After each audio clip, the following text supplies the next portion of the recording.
Hello, friends. I'm Kush Khandelwal, and this is Ageless Athlete. A few years ago, I started asking questions that would not leave me alone. Why do some people keep pushing mentally, physically, spiritually long after others burn out or break down? What does it really mean to age well when you still crave movement, meaning, and mastery? This show is my search for answers. Each week, I talk to elite athletes, everyday adventurers, and pioneering researchers who are stretching the limits of what's possible across age, injury, illness, and self doubt. You will hear hard won lessons, untold stories, and science backed strategies for building a body and mindset that lasts.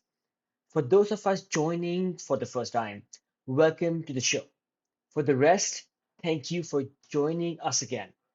Time is our most valuable asset, and I deeply appreciate you giving me your time today.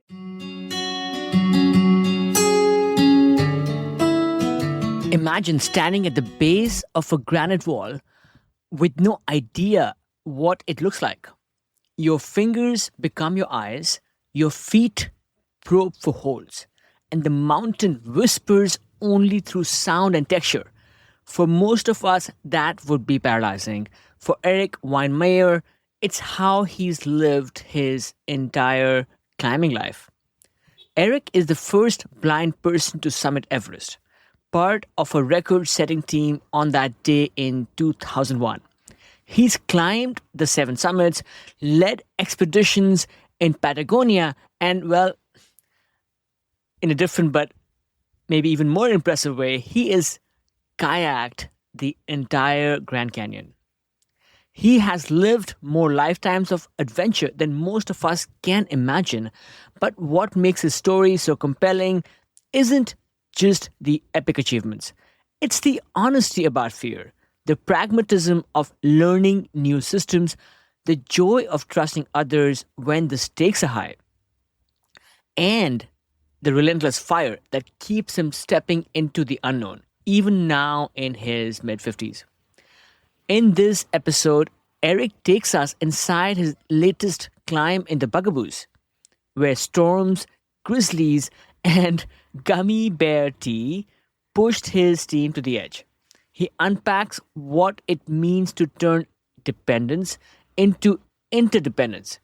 He shows us how kayaking blind down the Colorado River was not just an adventure, but a spiritual laboratory.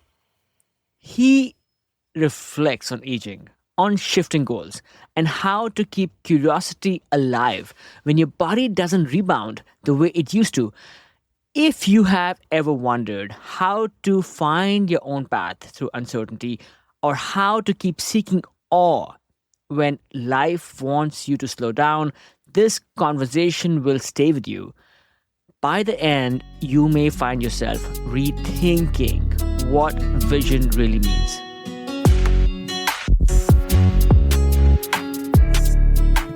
Eric, I used to start with this question, which is, where are you right now, and what did you have for breakfast today? I'm here in Golden, Colorado, foothills of the Rockies. We have some great climbing just west of us up in Clear Creek.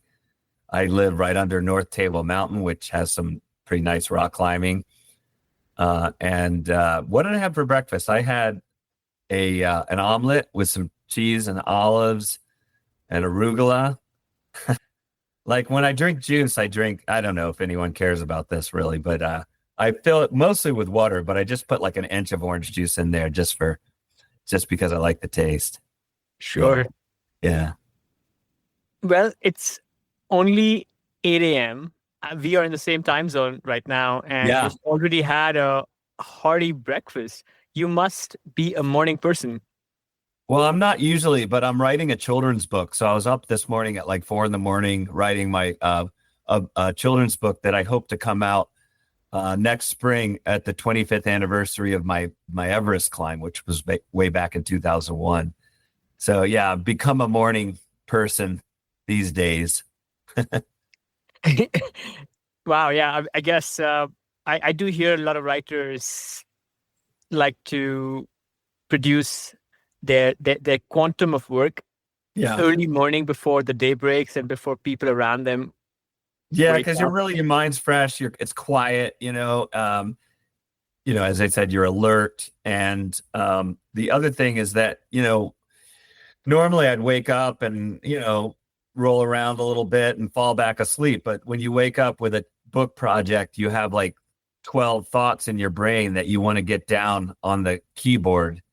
So you're like, forget it. I'm not going to go back to sleep anyway. I might as well get up and start putting those ideas onto the paper, Well, waking up at 12 thoughts, that sounds like you're pretty fired up for this Yeah. project. But normally I'm not so much a morning person. Alpine starts are always painful for me. Yeah. I can't see a book in my near future because, yes, I will have a hard time getting up that early. If that is one of the requirements of becoming a good book writer.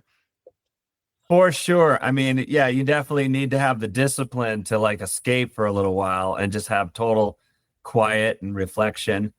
And yeah, with all the people that you're interviewing on this podcast, I think you'll have a terrific book at some point. Well, right now I'm just having a great time and loving this opportunity and very grateful for being able to get some of these heroes in front of me and I suppose have the liberty to ask you whatever the hell I want for a little while. Erik, you do so many things. Yeah. And you're back writing, and I can't wait to hear more about this book that you're writing for kids. But how do you describe yourself to others who don't know who you are? Oh, I don't know how to describe myself. I never do. People say, "What's your career?" And I'm like, well, a little bit of a writer, a little bit of a filmmaker, speaker, athlete, adventurer, I guess. Like some people say, "Hey, I'm a professional climber." And it's like, well, yeah, I mean, kind of, right? Like, sometimes you can scrounge up some money for a film project or for an expedition, and maybe that leads you into the professional climbing world, but it's not like being a NFL football player where people are throwing $1 million at you. So in a way, being trying to make a life in the mountains, you have to be an entrepreneur. You have to kind of run a business. And so, yeah, I have just a tiny team, me and my manager, Skylar Williams. And I guess the bread and butter of my work and career is, speaking and writing. And you've had this multiple lifetimes worth of adventures, which fuel so much of the work you do. Yeah. And this is not a climbing specific podcast. However, we are connected by the world of climbing. Of course. And I thought I would start us with something fresh in your life. You just came back from the Bugaboos. Yeah. With our mutual friend, Nick Martinez. Yeah. Tell us what that trip was all about, Erik. Man, it was the most amazing trip. And I just want to say, I know you interviewed Nick Martinez Gomez, and he's an amazing human being, just a beautiful soul and an incredible climber, just steady and tough as nails. And it's such a good partner, instilling confidence in me and his teammates. And, when anything needs to be done or fixed, he just goes right to it. He's the best kind of climbing partner. And I've been lucky to be hanging out with him the last few years. We met in Yosemite through a mutual friend of mine, Felipe Tapia Nordenfitch, who's a really cool climber and photographer out there in Cortez, Colorado. Anyway, but I went to the Bugaboos like 5 years ago with another friend, and it rained and rained and rained, and we never even got there.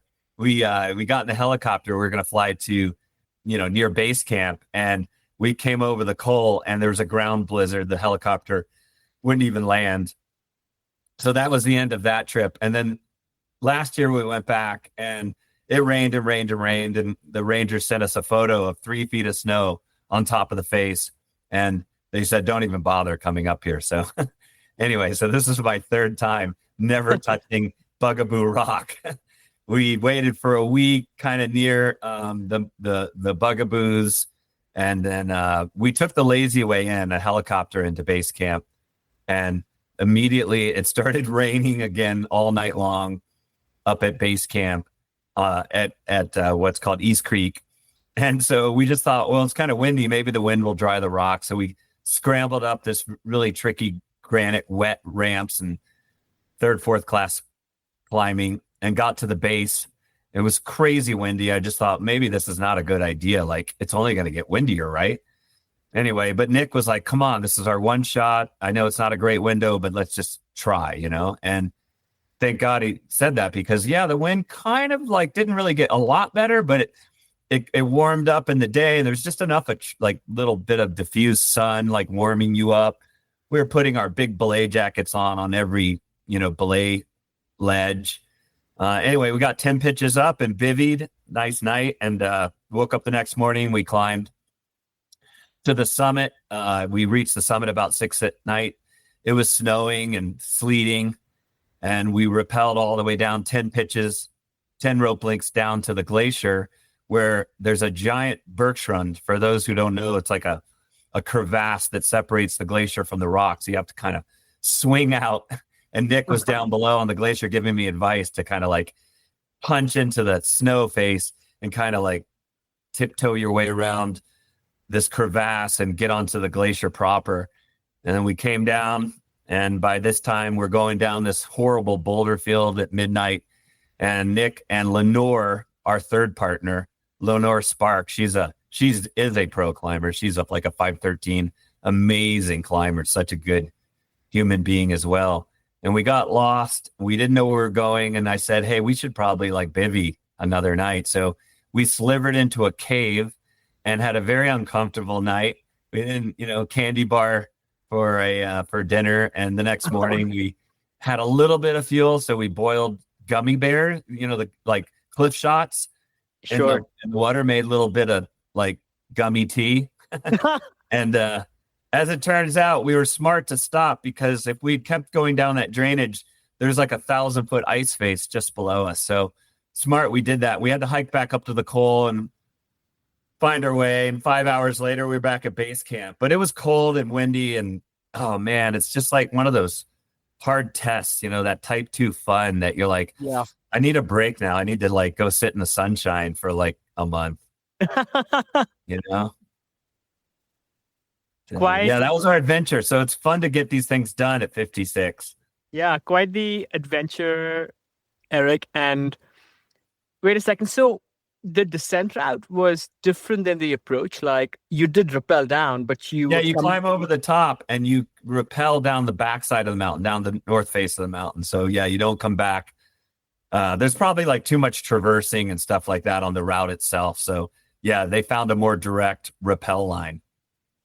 Yeah. And that route's called Becky Chenard. It was put up by Fred Becky and Yvon Chenard, like in the 60s. Those guys are amazing badasses. And yeah. And now blind guys climb their route. Yeah.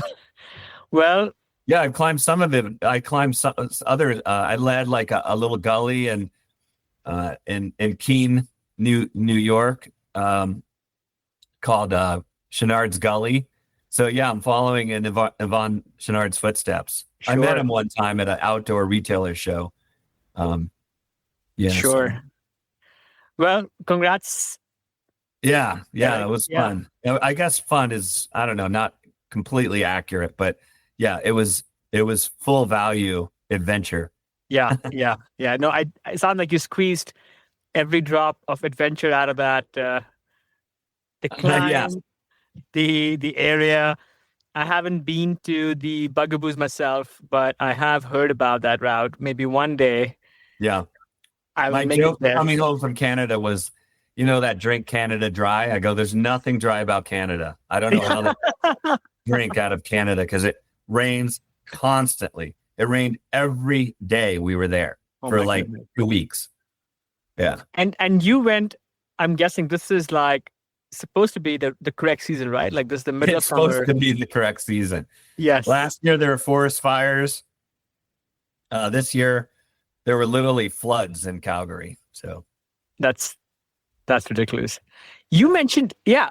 Tell us how the climbing went for you. I mean, you've been climbing for decades now, and you've climbed in all kinds of environments. You've climbed rock faces. You've climbed big mountains, the tallest mountain, and you've climbed ice.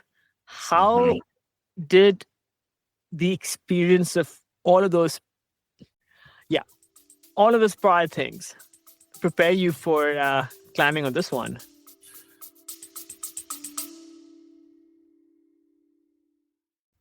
Friends, it means a lot that you're here.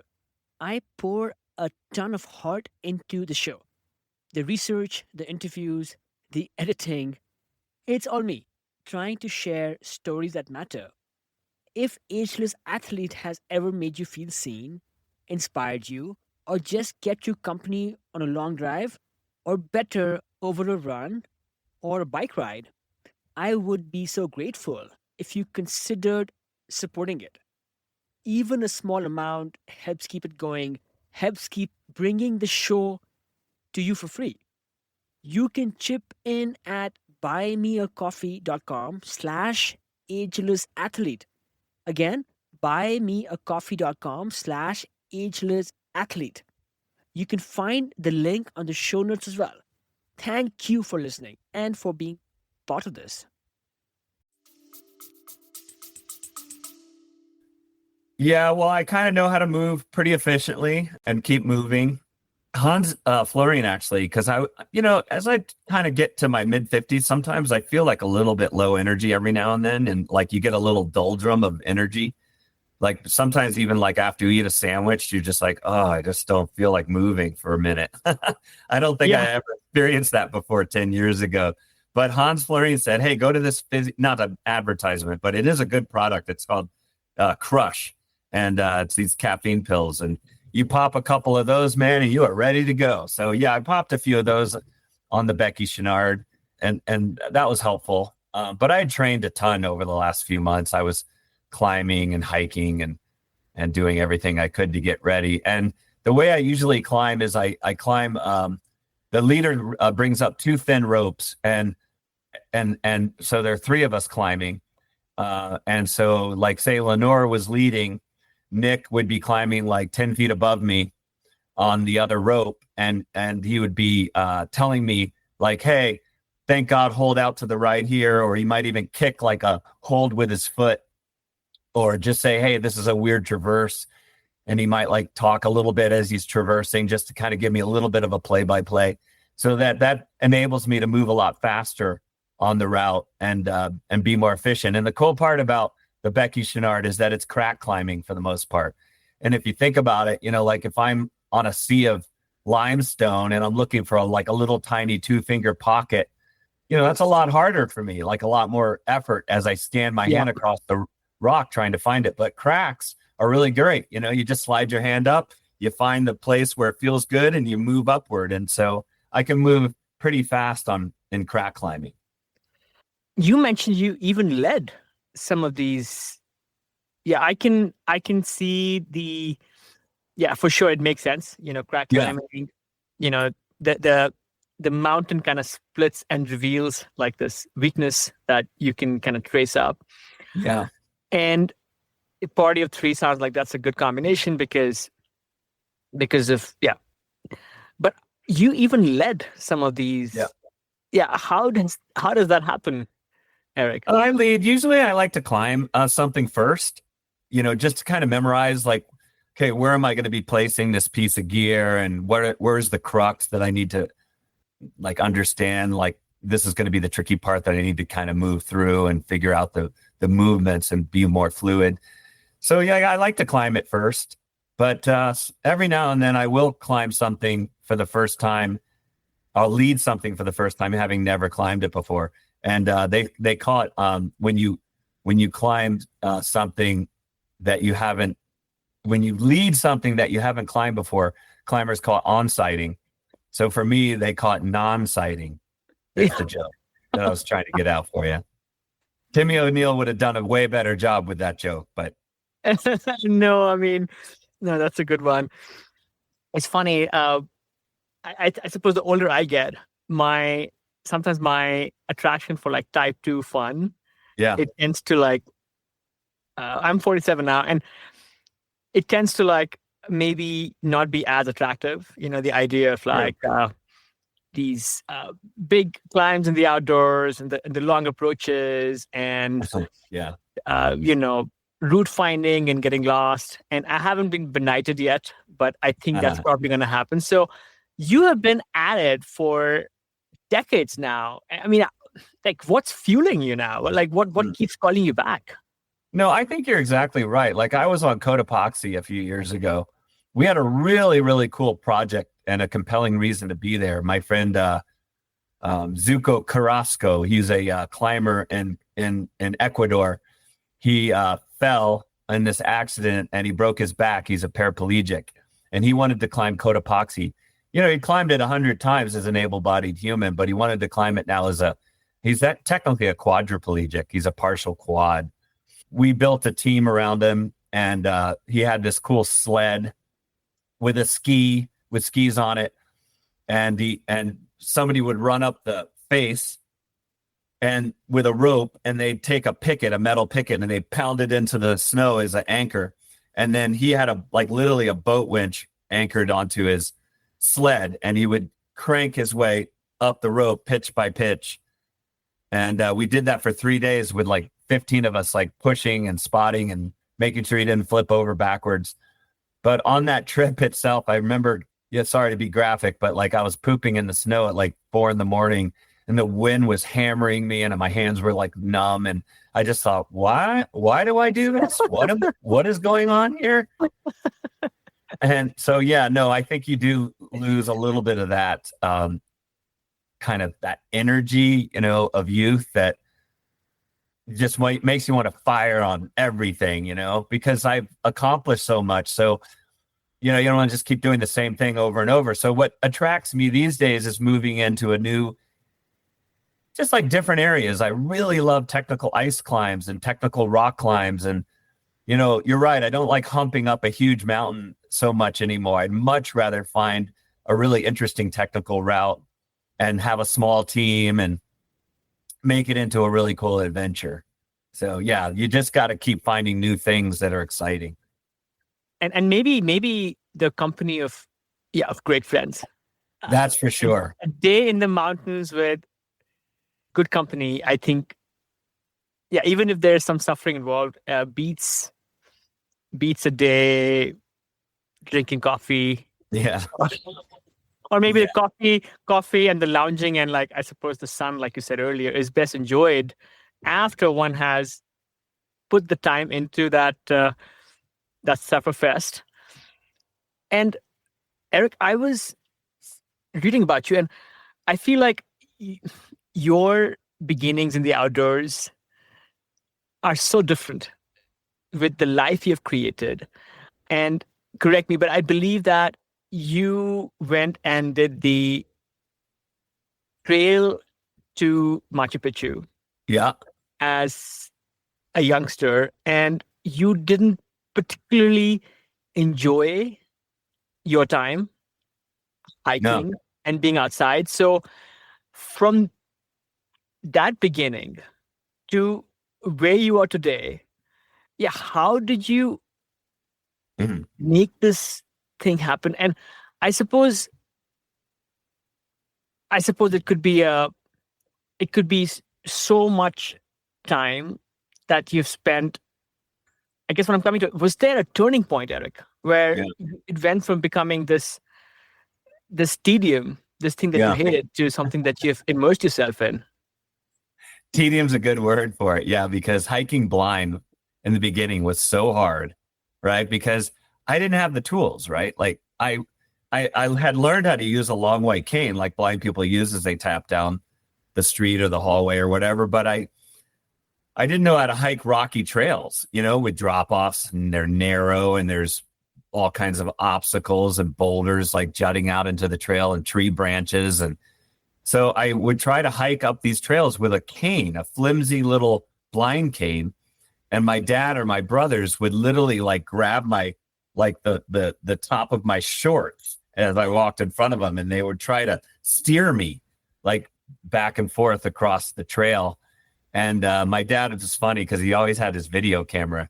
And a few times I'd step off the trail and we'd both like tumble off the side of the trail, and we're both sliding down the side of the trail on our butts. And he's got his camera held up in the air just so he doesn't break it. Oh boy. But yeah, so I didn't like hiking at all. I really wanted to just be with my two brothers and my dad on these adventures. And my dad, just had this adventurous bent, and he wanted to take us. We were really lucky. I'd studied the Incan Empire like in high school. And my dad took us on the Inca Trail to Machu Picchu. And one year we hiked in Pakistan near the Boltora Glacier. And then we went to Irian Jaya or West Papua New Guinea and trekked in the jungles there and on and on. It was really great summer adventures. And we were really, really privileged to, have those international travels. And so really for me, I loved rock climbing from the beginning, because if you can imagine it for a blind person, my hands and feet engaged on the rock is totally different than trying to walk down a trail where I'm just using my feet. But eventually I discovered trekking poles, Lecky USA, this wonderful trekking pole and ski pole company. They built these poles for me that are really long. They go up to like my forehead. And so that means I can extend them really long when I'm going downhill, and I have two of them in my hand, and I can probe down below and lean on them and lean forward so that I can take a step downhill. And when I'm going uphill, I can shorten them so that I can feel my way up the hill. And they're really sturdy. As I said, I can lean and have kind of four legs instead of two legs. And then we finally figured out an idea where, it's hard to follow footsteps, especially like on rock and dirt. So my friends will take a bear bell and they'll clip it to their ski pole or just even to their finger, and they'll jingle it in front of me and talk a little bit. And that made trekking and walking so much easier in the mountains. Can't say I still love it. Like hiking for me is the way to get to the climb. Well, it's spoken like a true climber, right? Like Yeah. The hiking is the annoying part until you get exactly. It's the the tedium. wall. But now I've learned to focus, and I've learned that technique, and it's really second nature as I'm scanning my poles in front of me and figuring out where I'm going to, step and so forth. And it's a lot more effort than a sighted person, but hey, it gets the job done. It's funny. I was climbing recently with this friend of mine, Lee, and we were watching my dog go bounding up and down the trail at Ken Sleep. And the trails are pretty good, but there was this like one scree section, and Lee slipped, and Lee comes up and says, a little bit humbled, and he said, well, apparently, he said evolution did a disservice to humans by forcing us to stand up. So now we can't use our hands to feel around the terrain the way other four-limbed creatures do. So yes, I think all of us would be a bit better. Yeah, I wish I could extend my arms so I could feel my way. Yeah, I know, Eric. I can only imagine when I trek, they say I look like a giant praying mantis. Just like, I'm like leaning over and probing and moving in like kind of this weird, awkward looking way. But it works. I bet everybody's asking, or everybody has been curious around your entire climbing career on how do you climb. But yeah, I suppose I'm almost more curious about how do you, and I think you just answered my question. But anyway, I'm not curious. I'm impressed by how do you manage and complete some of these approaches. Yeah, approaches to, let's say, sport climbing crags can usually be a bit more simple, but you just went to the Bugaboos.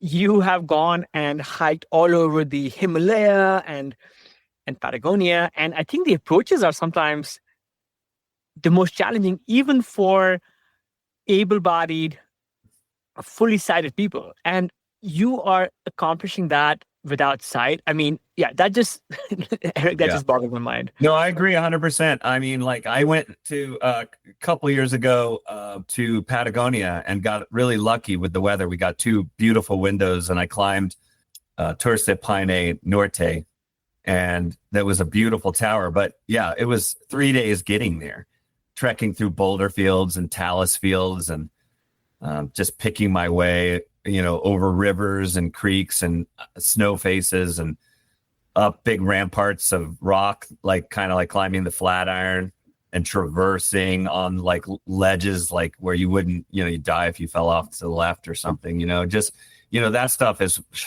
getting to high camp was just a celebration for me. Yeah, no, I agree. The hiking to me is, I don't know, it's harder and more dangerous in some ways. 100%. And not to mention, you're usually not roped in. Yeah, you're not roped in. Exactly. Yeah. And then all the, like one day we were walking through a forest of trees and just weaving and bobbing through these skinny trees. And, Oh boy. as a blind guy, you're like, it's nearly impossible not to be bouncing off of trees. So yeah, that just gets exhausting. Yes. And exhausting and maybe, I don't know, painful. Like if you're getting clobbered by the terrain around you at some point, Yeah, a lot of times I'll wear my helmet in the trees. Oh boy. Yeah, just because I'm like, I'd rather have a little buffer zone when I bang into that tree limb. Yeah, despite all of this, like you seem to have this positivity you radiated. And I've heard you call the outdoors this great lab for learning. Yeah. And yeah, can you unpack that for us? Like, what do you mean by that? And what have you been learning all these years? Well, one, as a blind person, when I was going blind, when I was like 14 years old, I really hated the idea of depending on anyone, because I thought like everyone's looking down on me and judging me and like feeling sorry for me, like I was this poor little creature that, needed help and, nobody really knew how to deal with me. And I realized, one, that I was bringing that partly on myself because I was uncomfortable around blindness. And if I could make it positive and make it comfortable, make it a part of me, find a place for it, I guess, then people would reflect me back like a mirror. And that was the case for sure. And I also realized that full dependence on people is okay. That's maybe not so good, but interdependence is a beautiful thing, right? So like I realized that it was my own ego holding me back. Like sometimes as a kid, I wouldn't go do the fun thing because I was scared to say to a friend, hey, do you mind if I hold your elbow, while we're walking through the city and having a fun adventure together? So I'd stay home rather than asking for help. And I realized like I was hurting myself and it was my own ego that was holding me back. And so I realized that interdependence is beautiful because that enables me to push my own independence as much as humanly possible. Like the things I can learn to do them well. But then when you hit your limits, rely on other people around you. And you can go to places that you would have never gone to in any other way. And that was a great lesson for me. And I learned that in the mountains, like way back on Everest in 2001, I had this amazing team and they all took, time out of their lives for 3 months to be a part of my journey and to make history together. And, we put our lives in each other's hands and I put my life in their hand, but they put their life back in my hand. It's this beautiful thing about trust that you learn in the mountains, how you can trust people. And you walk away, as like change, like these people are no longer friends, they're brothers and sisters, right, for life.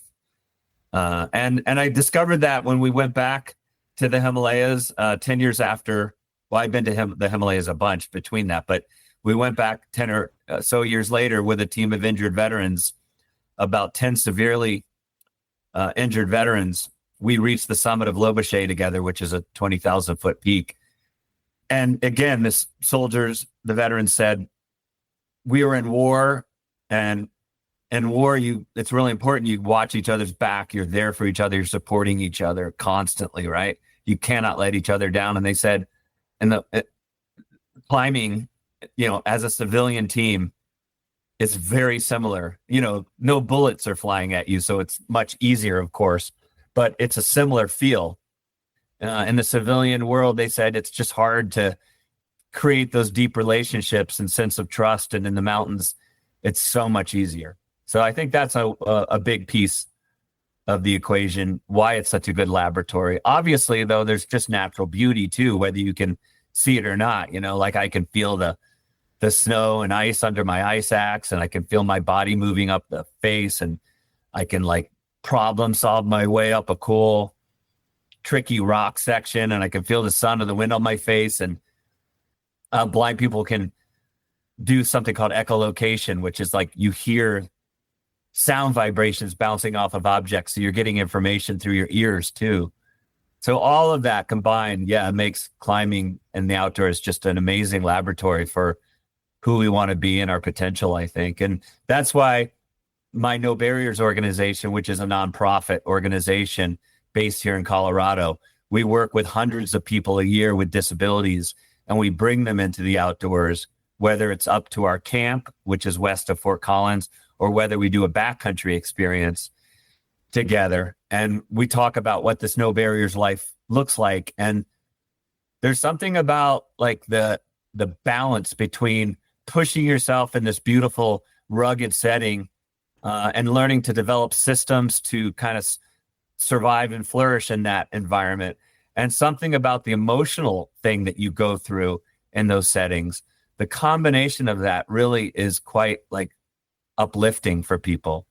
It enables them to kind of reflect and think about how they become the best version of themselves. Erik, I love that. And a few things to that for me.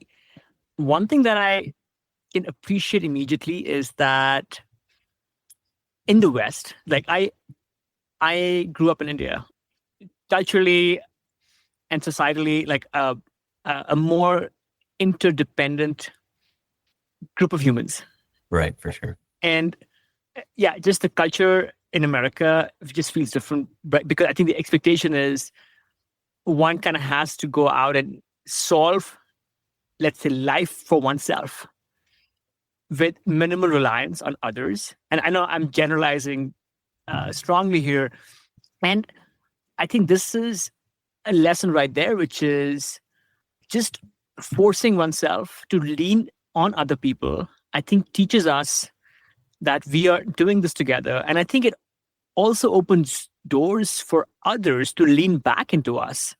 And I know it's cheesy, but together, I think we are stronger. We are more capable.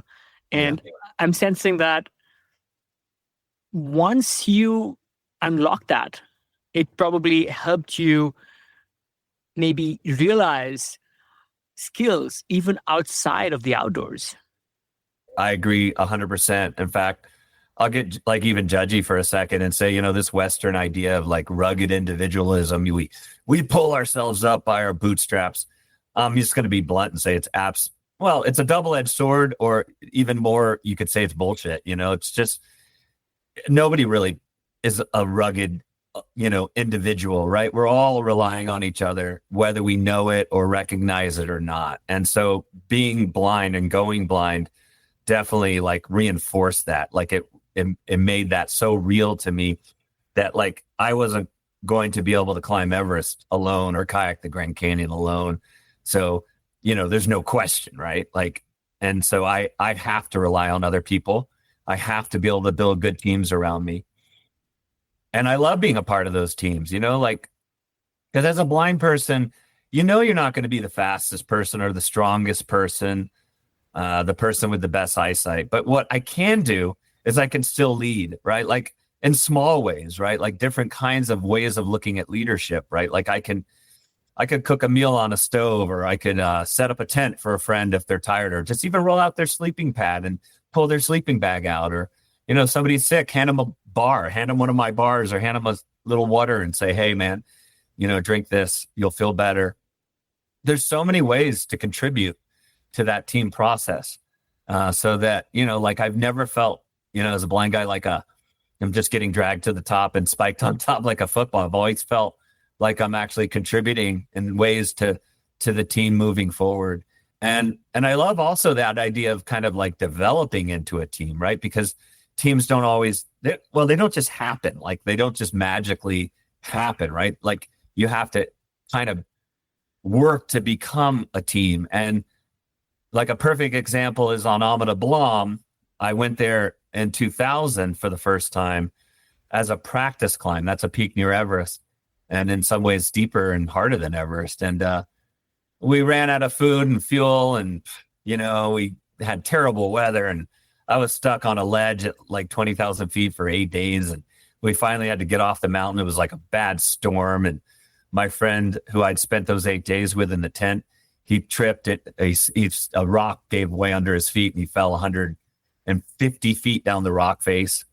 The miracle he lived, and went into pulmonary edema, and we all had to rally around him and get him down to base camp and put him in a Gamoff bag and keep pumping air into the bag for the next 3 days until we were able to get a helicopter in to save his life. So that trip went south, but in a weird way, in an ironic way, like that was like the most amazing laboratory for figuring out how we could help each other and support each other and trust each other.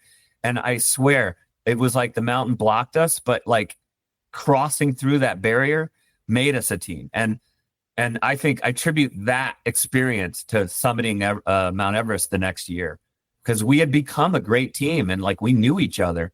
We weren't like a group of strangers just going and saying, okay, now we're together. Let's go climb. I don't know. I think that's a recipe for disaster. Yeah, great story. And one gets pushed to the extremes. And I think it exposes this, this layer within us that connects with others. Like, I think, I love this about, big adventures in the outdoors. Like, it kind of grinds you to the core. Like, yeah, you kind of don't have any, superficial, like pooping in the snow, right? Like you don't have any like superficial civility. Like you connect because you're like, we are humans and we are here together. And then you kind of take that to the next thing. And I think people appreciate that. Like when one is able to open up. And, Erik, another thing that I'm sensing is that while you were joining these teams and being part of these teams allowed you to accomplish these like huge things, and you were learning a lot. But I'm guessing that having a blind person on their team was also teaching your teammates maybe skills that they had not expected. Yeah. And a couple of responses to that. Like I had a friend in my early climbing days who had attention deficit disorder, and he said he had trouble focusing, especially in class. He said it was like he had trouble understanding what to focus on. Like it was like a bunch of radio stations all playing in his brain at one time. And he turned to the mountains for that reason and was able to get more focus, But he would say to me that like hiking with me, when he wanted to describe things around him to me, that it kind of awakened his own perceptions and his own focus and kind of made the experience richer, because he was kind of trying to explain things to me and articulate them in ways that he wouldn't be thinking about without me there. And so I thought that was cool, like it was a gift to him maybe. I have friends that like on Everest, they knew me. We'd hike together. They knew where I needed help and where I didn't, and they knew how to communicate, and they knew they couldn't talk the whole time because they're, exerted and short of breath. And so just like what is the right amount of communication and even like tactile clues, like for instance, they put their hand on the fix line that they wanted me to clip into. So I just reach up and I'd feel their hand and I would know, okay, that's the fix line I need to clip into. They don't have to say anything. Or like a funny story, when I was coming over into the South Col, my friend Jeff Evans knew that like I always throw up at altitude. That's my thing. And I just kneeled over and was hurling in the snow. And Jeff knew, okay, that doesn't mean he's done. That means Erik's getting started. That's like That's like Rocky Balboa in the 10th round. And so he started laughing. He's like, yeah, he's super blind. He's puking in the snow. It means we're going to summit now. So yeah, I think it is. And here's the last thing I'd say to that. And I've thought a lot about this on that climb of Everest. People said that we were going to have a disaster up there, that I had no business being on the mountain, that I was going to draw everyone in the mountain into a rescue, and I had to subject myself to horrendous risk, and just on and on. And Sure. but my team really believed in me, and we trained together, and we became like a real team. We got sponsorship from the National Federation of the Blind, which is about 70,000 blind people, all in this wonderful coalition of people advocating for really important issues around blindness. And they financed our Amida Blanc climb and our Everest climb. We were able to become a team in that way. And instead of having that disaster that those, critics said, instead we had 19 out of 21 of us on our team reach the summit, which I don't know if it's a record anymore, but it was a record for a long time. It was the most people from one team to get to the summit of Everest in a single day. And my friend Michael Brown, who was there on my team, he said, the reason why we all got to the summit with you was because we wanted to be there. We'd all invested so much in you and in this project that we wanted to be there on the summit to celebrate. And so he kind of said, like, the irony is, like, more of us reached the top because of you. And I was like, it makes me cry when I think about it. Wow. Yeah, no, that's incredible. That gives me goosebumps. Yeah. And Erik, you talked about your childhood for a second, and I had this one. You had this journey into blindness, right? Because you kept losing vision over time, which to me sounds like a very challenging experience. And I'm guessing that would impact every single aspect of your life, your routines, your rituals, your relationships. Yeah. And there came this, let's say, this broad turning point where you started exploring the outdoors, starting from that Inca Trail trek to all the things you've gone on to do. And I'm just wondering, like, as you were finding this new focus, did you find, let's say, some spillover effects on, like, how that was also allowing you to find your place in the world? Because you were not, you were not climbing outdoor. I don't know, maybe you were, but you were not on mountain faces 7 days a week. No, not every at all. day. Like, so, No. yeah, love to I mean, hear. in the beginning, I climbed like once or twice a year because I didn't know. I mean, there were no rock gyms or anything. I grew up in Connecticut, right? But I think you're 1,000% right, because I guess one, when I went blind, I've told the story before, but it's like, I mean, it's like the most powerful memory I have is like sitting in the cafeteria as a blind person at my own table, because I was a little bit self-conscious to be around other people or something for a while. So, kids freshman year in high school aren't always like the kindest, right? So I'd be sitting there at this table just thinking about my life. Like, what do I want to be? Not like, do I want to climb Everest, but who do I want to be? And I wanted to be like I didn't want to be ruled by fear. I wanted to break out of that prison that I partly put myself in. I wanted to be part of big things and big, great teams. And God, I just didn't want to live on the sidelines.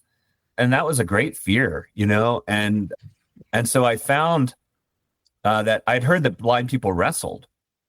So I remember that day tapping down the hallway towards that stinky wrestling room, and I joined the wrestling team. And it was actually really cool because the state champion on our team is this guy, Paul. He was a tiny little guy. He was 100 pounds. He'd line up all the freshmen and then, like 5 of us, and he would take us out of the line and pin us like in quick succession. It was to kind of humiliate all the freshmen and show them their place, I guess. And he dragged me out of the line and slammed me right into the mat. I was flying all over the place. I don't even know what happened. And he pinned me. And I just thought, I love this team. Like, he didn't baby me or anything. He just treated me like everyone else. He slammed me into the mat just like every other freshman. And that team became my family. Like, I loved it. And I was like, I love being a part of something where blindness wasn't the center of the story. Like, this team was that I was part of. It was bigger than me. So that was my first experience, just loving teams.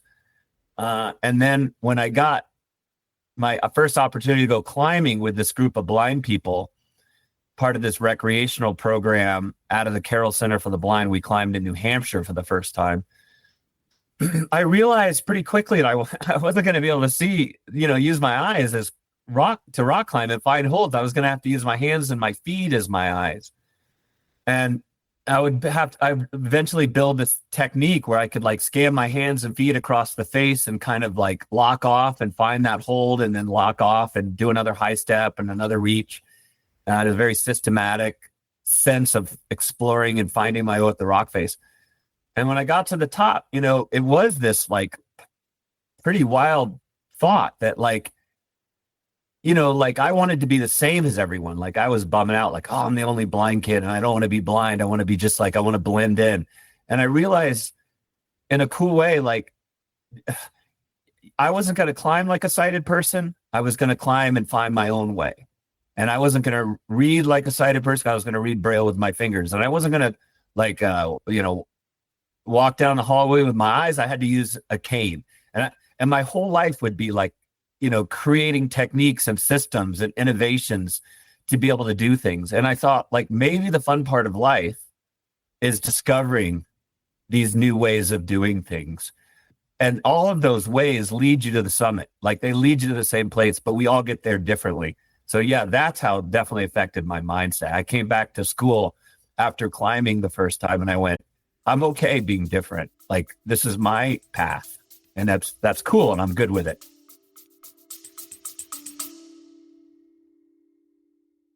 Hello, friends. Just a quick break. This is not an ad. If you have been enjoying these conversations, I would love for you to subscribe to my newsletter.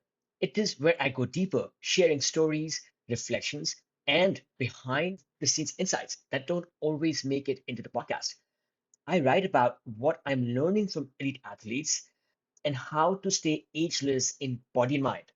If you have ever wanted a thoughtful, inspiring read that ties it all together, training, aging, mindset, and awe. You will love this. You can find the link in the show notes or just head to agelessathlete.co.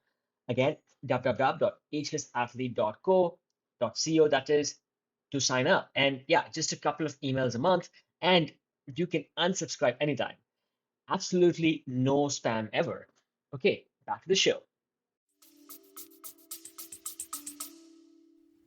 Erik, I feel like there's so much learning in what you just shared with us because, yeah, sometimes the most direct path between 2 points is not a straight line. Sometimes one has to go around find a different way, and one can be strategic, and there is nothing wrong in being able to employ different techniques, apparatus, different novel thinking, and you did that. And it's interesting, like how you found your own way, which was different than other people's way, but then it helped you come together with other people. Like, it helped you do maybe the same or similar things with other people because you found your own way.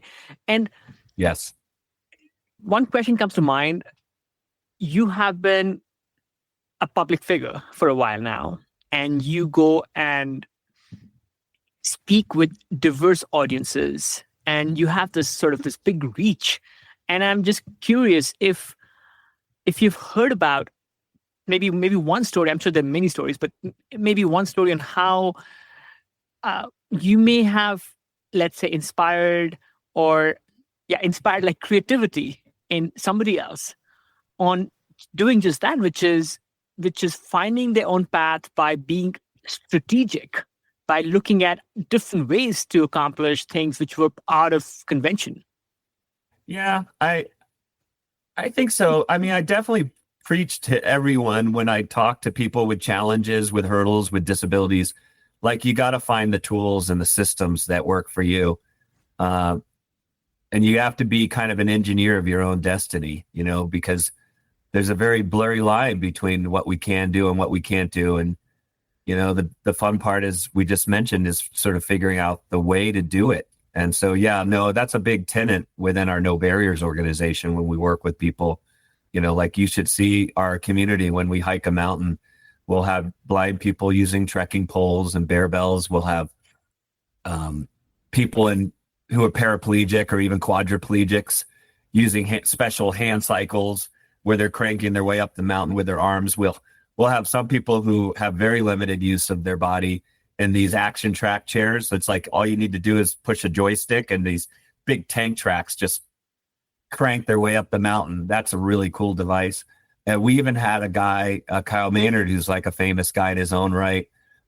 He was born without arms and legs, and he joined us one year, and we taped his stumps up with bath towels and packing tape and shopping bags, and he crabbed his way up the mountain. And so, yeah, that's a really powerful scene, watching all these people with every disability under the sun, like, be moving up the mountain in their own way. And to me, that's like a really powerful idea of what diversity and inclusion should look like, right? Like, it's not that tricky. It's just like, how do you support people so that they can be the best they can be, and they can reach as high as they can go. And it's just like, you don't have to be an expert, right? You're just trying to figure it out together, how people can live full lives and how you can support people in doing that. So, yeah, that's just a big part of what we do at No Barriers. No Barriers sounds like an incredible organization.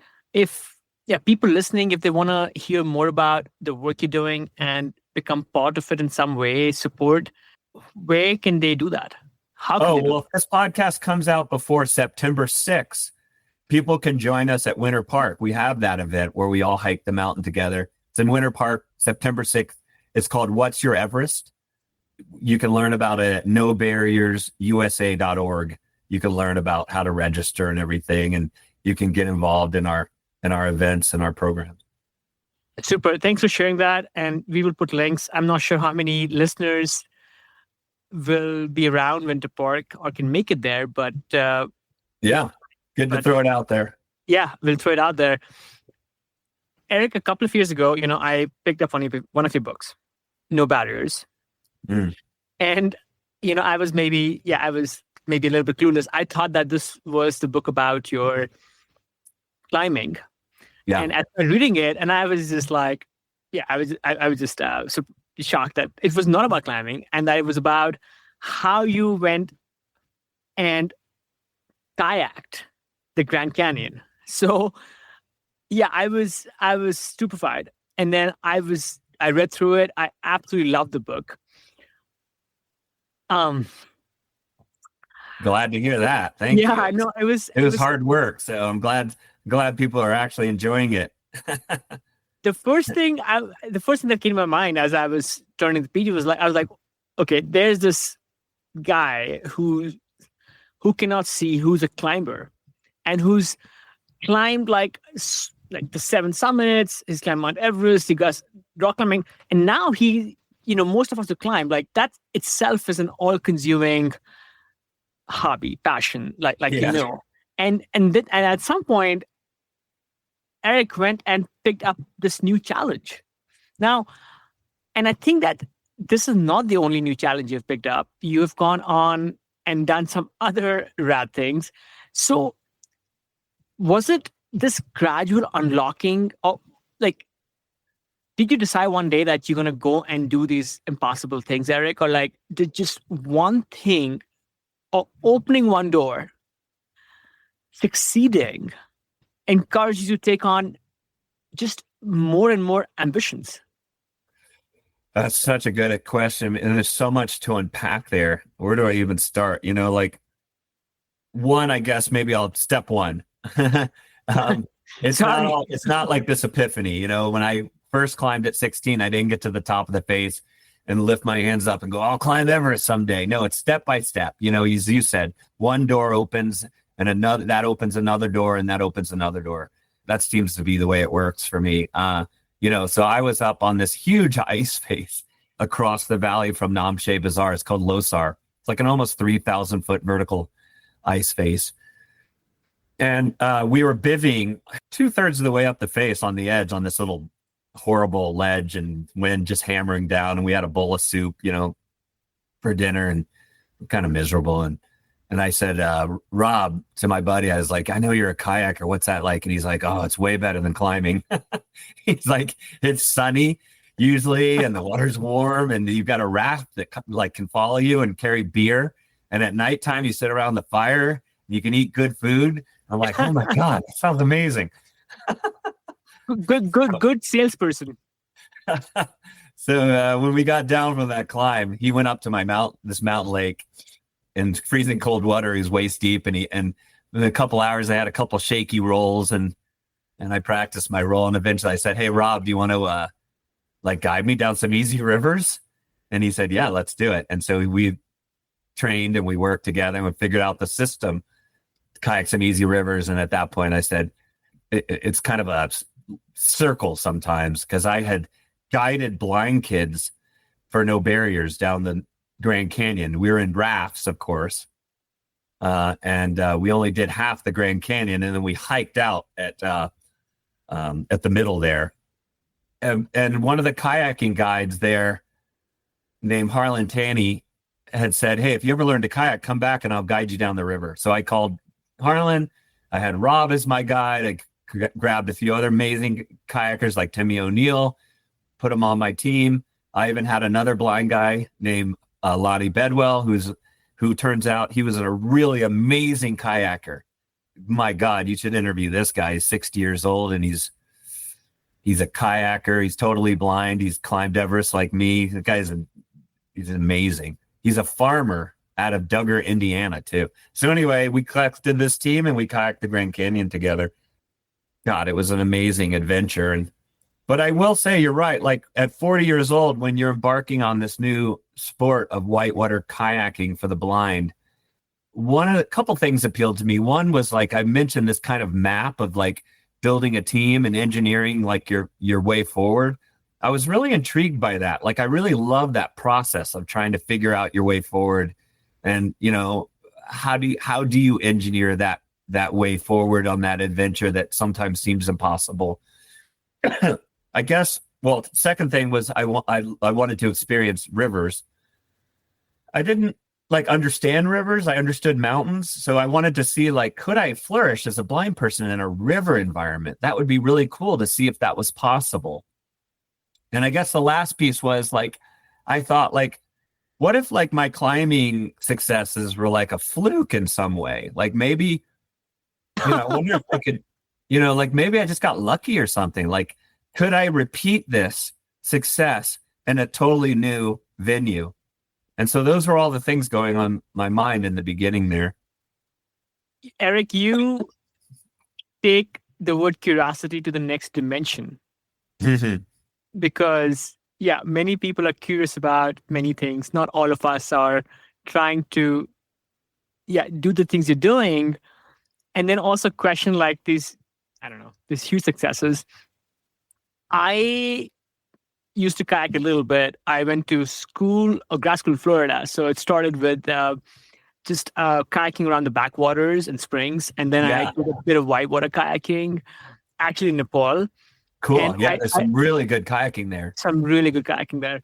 And I never got my battle roll down. So like, maybe if I had put more time, and maybe I think I wasn't smart. Like I just kept butting my head against it, and I'm like, you know, whatever, I'm not going to do this. Yeah, maybe you're like kind of pushing me that maybe now at the age of 47, at some point I can, you know, just be smarter and learn how to do that. And I'm guessing I would agree, by the way. I'll interrupt you there, and I'll agree because, like, with a combat role, like, it's not about brute force, right? It's technique. Like, it's like a lot of times it's your own head.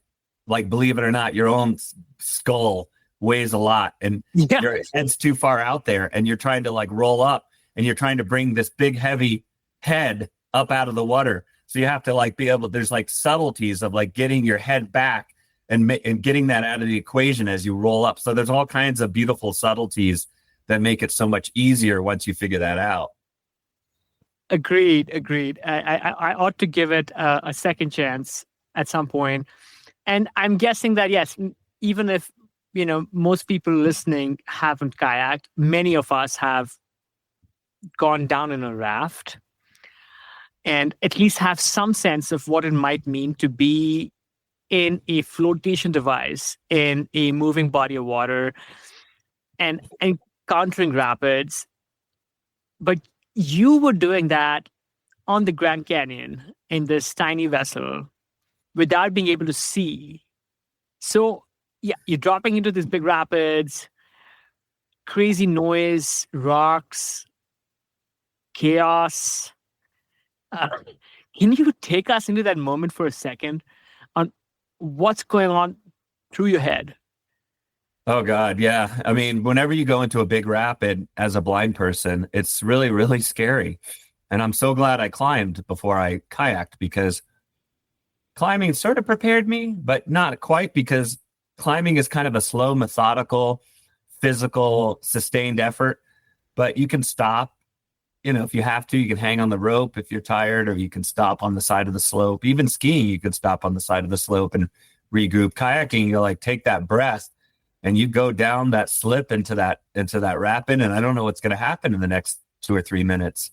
Like, I know so many things are going to happen to me in my boat, that I'm going to have to be reacting like so fast to all those things that are happening to me and at me.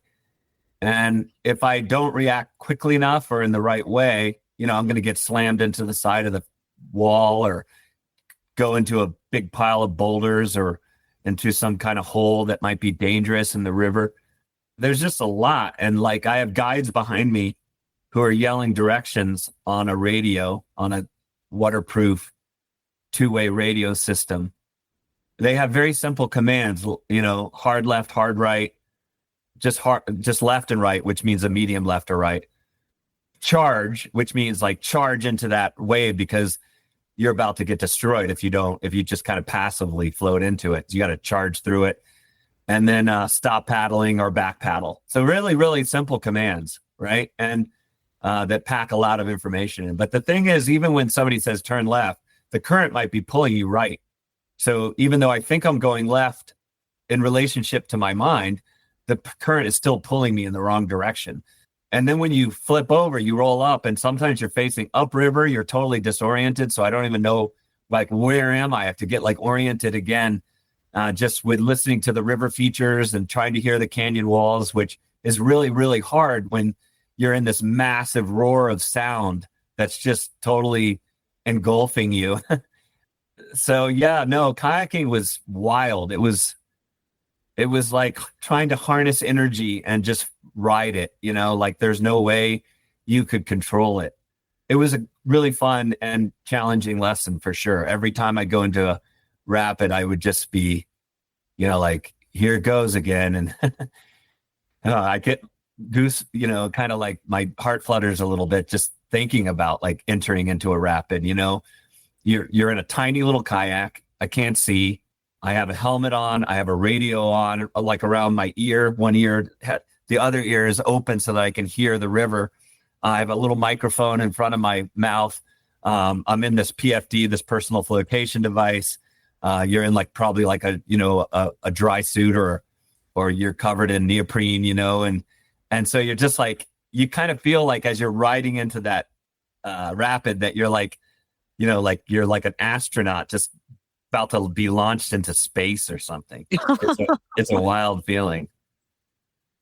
Erik, I was mountain biking yesterday, and I was thinking about our upcoming conversation this morning, and I was going down, some medium blue trails, like not class like whatever 6 rapids like you were in in the Grand Canyon.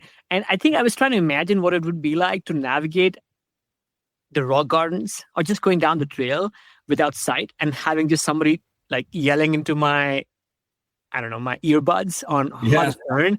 Yeah. And I was, I mean, I was like, oh my God, I can't do it. Like, just the like visual perception felt so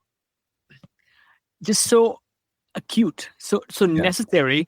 And you were going down these huge rapids, and I don't know if people even realize that, this is not some, like, I don't know, some drone pilot over your head. This is somebody who's behind you trying to navigate in their own kayak. Yeah. And They're trying to work their way down and yeah, not flip exactly. Like over and they, smash into they are walls like they are themselves. working their way down on like some of the most formidable rapids on this planet, in this country, and now they're having to instruct you as well. So Yeah. yeah, I mean, obviously, kudos to your guides as well. Big Or time. I mean, they would compare it to a video game where, like, they're trying to control like this little blind guy on the screen with a joystick, but at the same time, they're trying to control themselves with their own joystick, and the blind guy doesn't always do what they want him to do, or like he doesn't always do the thing that you expect, right? So there's a wild card function in there in that game too. last question on this, which is, how different was the actual experience going down the Grand Canyon compared to this image Rob had sold you on? Well, it took a long time to kind of break through into like enjoying kayaking. I was always so nervous, I was always so scared, like that fear kind of was always at the top, and I guess eventually you kind of learn never to totally eradicate fear, but to kind of push it out to the peripheries. And then, okay, and so if you think about it like, some kind of hyperbaric chamber, well, you can't just push the fear out and then have a vacuum in the middle. What do you replace in the center of your mind? Well, it becomes focus, becomes kind of a awareness. It becomes kind of gratitude for like your life and where you are and where you happen to be. And so you replace all that stuff with fear. And I found that finally I was able to experience kayaking fully, presently. Harley used to say like, hey, just calm down. You're here, you're present, you're no mistakes, just be here in the moment. Right. And I found that eventually after tons and tons of practice, I could do that.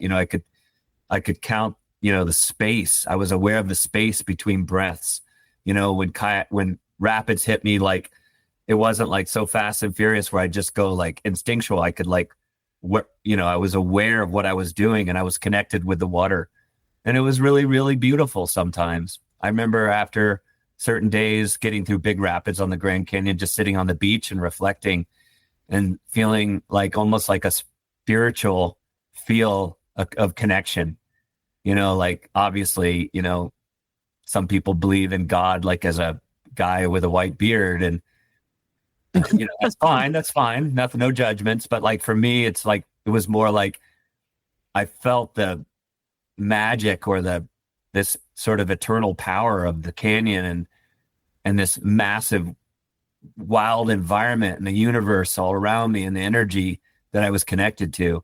And it was, I couldn't explain it away any other way, like saying it was a spiritual feeling of like, hey, I'm a part of this amazing spectrum, and it made me feel happy and comfortable. Wow, Erik, that was profound. Thanks for sharing that reflection. And I think I remember what you said for a while, which was that space between breaths. I think I know for myself. Yeah, I don't know how often I think about that. I think I think about that when I may be the most gripped, Yeah. Oh, yeah, big time. about some Yeah, sketch. you forget to breathe when you're, or be aware when you're terrified. But then being able to harness that, I think that is a skill that, yes, seems so valuable. Erik, you said yourself, like you're 56 now, and Yeah. you've been pushing barriers. And how has aging shifted the way you choose your objectives? Has your definition of pushing limits changed? Yeah. Well, yeah, getting older, it's funny. Like sometimes, like in my mind, I think like, oh, people are like, oh, you're amazing that you do this blind. And I'm like, phew, blindness isn't the hardest thing. It's being 56 and my back hurts. Like that's the bigger challenge than being blind. When I was young, I had great knees and back and elbows and everything. I never thought about any of that stuff. But as you get older, yeah. So a lot of to maintain as a older athlete, like I do focus a lot on therapy, if you will. Like I get some physical therapy on my back. They put me in these crazy tractions and try to straighten my back that's like a little bit crooked these days. I've been to physical therapy with my knee. I get like massages sometimes.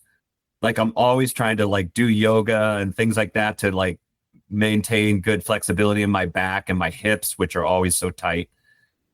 And so, yeah, I'm just thinking a lot about like, kind of like my Skylar, who's only 40, he's my manager. He always laughs. He's like, what treatments are you doing today? And I'm like, you're totally right. I am doing treatments today. Like maybe it's acupuncture. Maybe it's like, some kind of like neuromuscular massage, but yeah, no, but I'm holding up okay with, some of those things that start to get more serious. I'm still climbing. I don't, as I said earlier, I don't love hiking, hours and hours and hours with a big pack on my back. That kind of starts to feel like I'm hurting my spine. But for the most part, I'm hanging in there, because most of climbing is plodding away and kind of endurance and just moving and knowing how to move efficiently and so forth. And age kind of helps you with all that kind of stuff. It also helps you with your expectations because your mind knows how hard you're going to have to work to get this thing done. So you kind of have a little more familiarity there. But no, definitely I spend more time these days, trying to maintain and trying to keep my muscles and bones working. Age affects all of us. It's the one truth in the universe. But though I will say that you are still pushing yourself. You just came back from this adventure. The way you're even choosing your objectives. Yeah. Has that changed? Yeah. Really, because like I've climbed so many big peaks in the world, like Himalayan peaks, like those are fun, but like I really am intrigued by vertical movement these days. So yeah, like I've gotten really back to rock and ice climbing. So like I'm going rock climbing the Dolomites in September, and in January I'm going to a beautiful place I've never gone to in kind of northern Patagonia called Cochimo, where they have like 28 pitch rock climbs with an ice face at the top that you have to navigate, and Sure. Stuff like that. I find just really intriguing and interesting, and I'm curious, like, about how I might be able to do those things. So that's really where my climbing life is taking me these days. Like a climb like that, even that 28 pitch climb, a couple days to get to the base, probably 2 days to climb it, a couple days to get back. So 6-7 days, you're back at base camp and you're all celebrating instead of, a month or 2 months up and down the mountain, Sure. Erik, most people hear about your accomplishments and the summits, even these big trips you have coming out. Like you seem in many ways somebody who's always out there charging hard and accomplishing big things. So how are you outside of adventure, at home, with family, in your everyday rhythms? Are you the same person people see out there, or are you quite different? You're always trying to match your, make sure you're true and authentic in the way you present yourself. I mean, but yeah, no, I would say like I'm positive in life with friendships and and so forth. But personally, sometimes, like I'm an average human being. Sometimes I get grumpy or tired, and I'll say something sharp to my partner. You know what I mean? Just like any human, and have to apologize and work on how you communicate and so forth. So I don't know what I'm trying to say, but I mean, being a public figure, you're still a human being, still struggling with the same stuff that everyone else struggles with, right? And I guess like climbing is a little bit of a double-edged sword, because my first 30 years of adult life, I was climbing so hard and focused so hard on climbing. I think I was a good dad. I had a little girl, Emma, and a boy that we adopted from Nepal named Arjun. And they're both in college and doing really well. But I kind of like struggled a little bit because I'd be away from home for 2 months at a time, and like miss my daughter walking for the first time. So those things were hard on a family, really hard. I'm divorced now, sadly, and so I feel like probably my passion for climbing led to the end of my marriage in some ways, because it's just hard to balance and be good at everything. Sure. And put the amount of time that you should put into things, into all the important things in your life. You know what I mean? So I say that not like I'm complaining or anything, but just so people understand this life isn't perfect. It can be a double-edged sword if you don't sort of figure out how to attack it in the right way. Indeed. Thanks for sharing that, Erik. Life indeed is complex. I just interviewed Jim Donini. Yeah, this amazing. What a incredible human. Past weekend, and just complex. Like in hindsight, I think what we talked about is like, then there are no bad decisions, right? We make decisions based on the information we have available at the moment, and everything has usually a cost associated. Okay, maybe a fun question, and we're running out of time, but if I had to ask maybe one of your climbing partners, maybe Lenore or Nick from this past trip, on one thing they love about Erik and one thing they have to tolerate, what would they say? Oh my God. Kush, that's the hardest question you've asked on this interview. What would people say about me? Oh boy. I mean, when I was younger, my friends used to call me super blind. I kind of like that. It was, I felt like a blind superhero. So now I call myself the artist formerly known as super blind. No, Lenore and Nick, I think they really dug the experience. At least they told me so, like seeing, as you mentioned earlier, like how a blind person does function and charge through the mountains.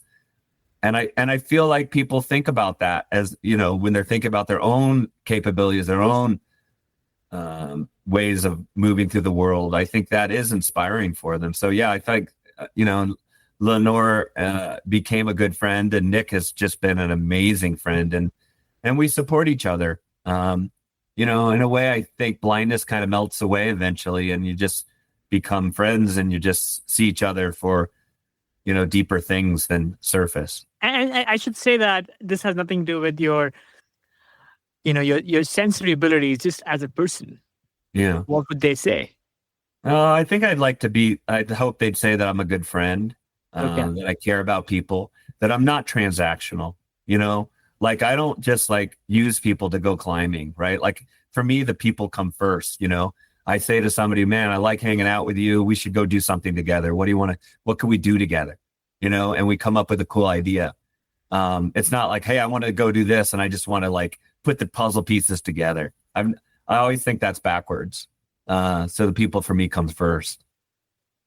Erik, I asked this question of everybody as well towards the end, which is what does being an ageless athlete mean to you now? And what would you say to someone who thinks their big adventures are behind them? Well, one, it is funny as time passes, like I remember I was always the young guy in the trips. Like every trip, I was the youngest guy. And now I'm 56. I'm climbing with guys half my age. And so it makes me proud to still be out there. I'm working harder as a blind person. I'm twice their age, and I'm still out there functioning at a pretty high level. That makes me proud. And I also think like blindness for me is a badge of honor at this age of life. It's no longer something that's embarrassing. It's like, hey, I've gone through things that maybe some other people haven't, and I'm proud of the things I've been able to, the barriers I've been able to break through and learn about myself. So, yeah, and there's a third part, but I can't remember now.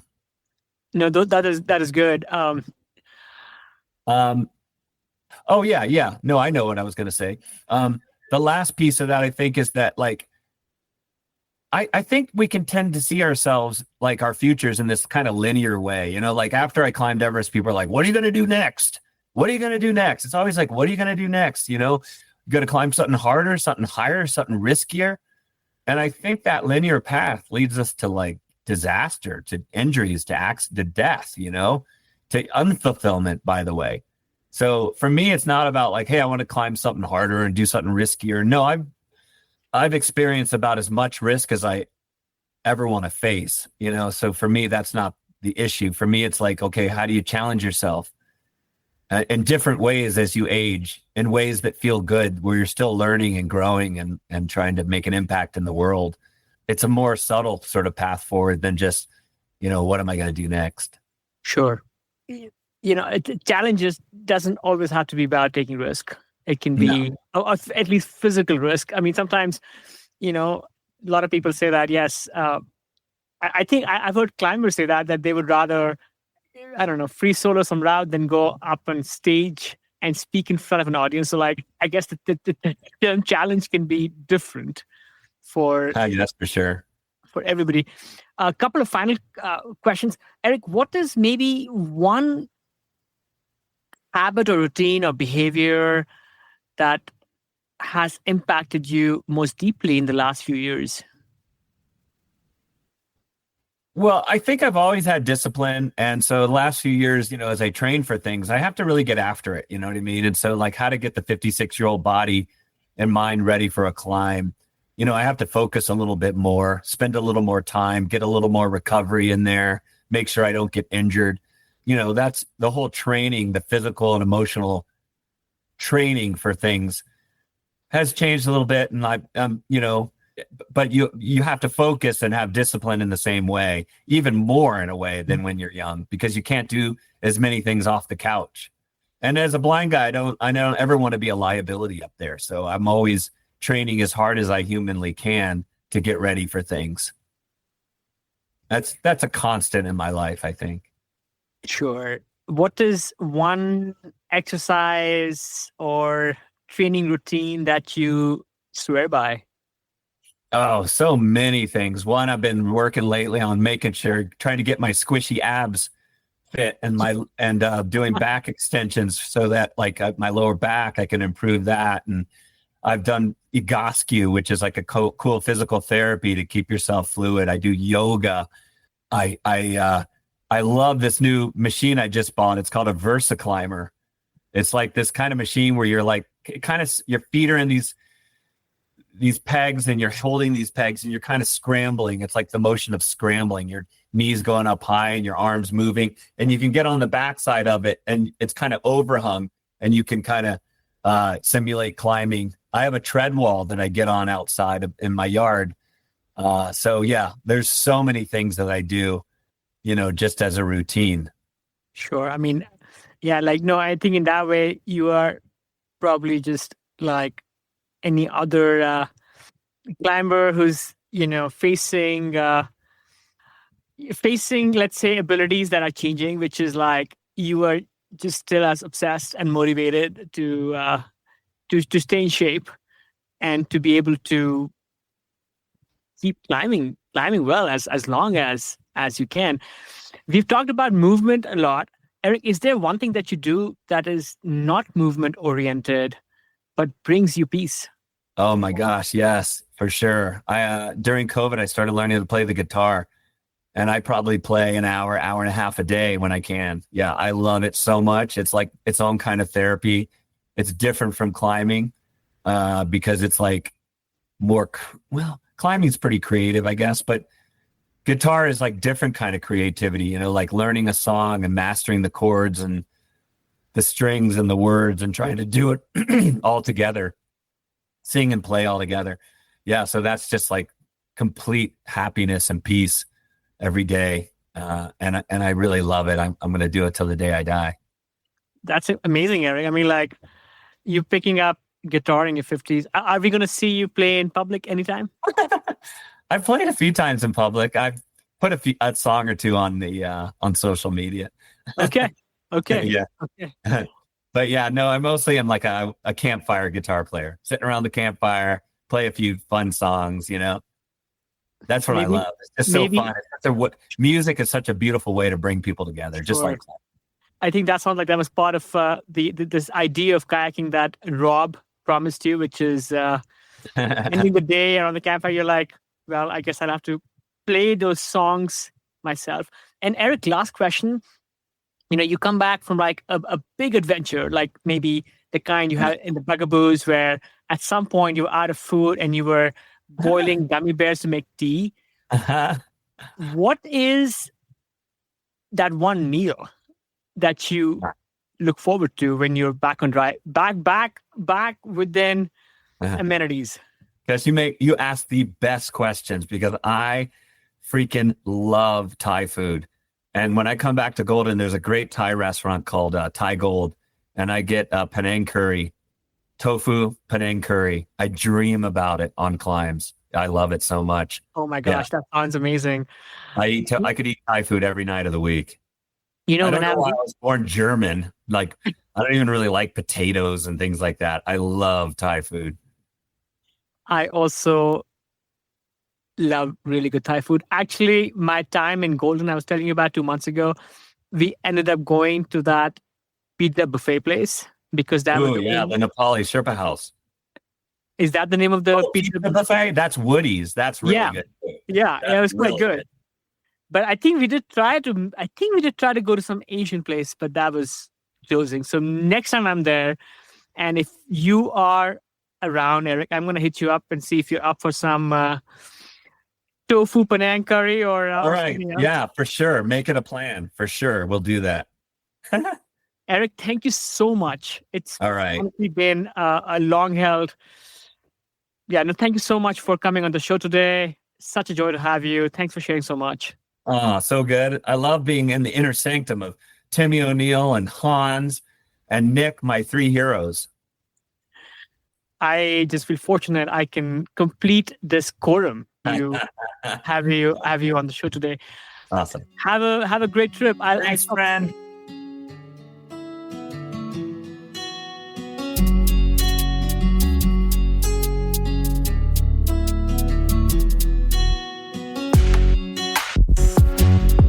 That's it, folks. Thanks for tuning in to this episode of the Ageless Athlete Podcast.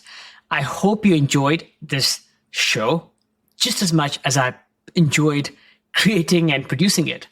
Whether you are an athlete looking to push your limits or someone striving to maintain a healthy, active lifestyle as you age, there is always something new to learn. From Ageless Athlete, we bring you a fresh episode each and every week. If you liked what you heard, we would love it if you would take a moment to subscribe to the podcast so you never miss an update. And if you really liked what you heard, please leave us a review, crush those 5 stars on Spotify or Apple Podcasts or wherever else you listen to your podcasts. It helps us reach more people who are passionate about staying strong and resilient, no matter their age. Don't forget to visit our website and leave your email so I can send you occasional insights, stories, and tips to keep you inspired and motivated on your journey. You can also follow us on Instagram at Ageless Athlete Podcast and on YouTube at Ageless Athlete Podcast as well for even more great content. All of these links are available on the show notes for this episode. This show is entirely produced by me, Kush Khandelwal, based out of California with the help of my trusted adventure pup, Roger. Until next time, keep challenging yourself. Keep pushing those limits. Stay mentally and physically fit. Continue doing what you love to do. And my friends, stay ageless.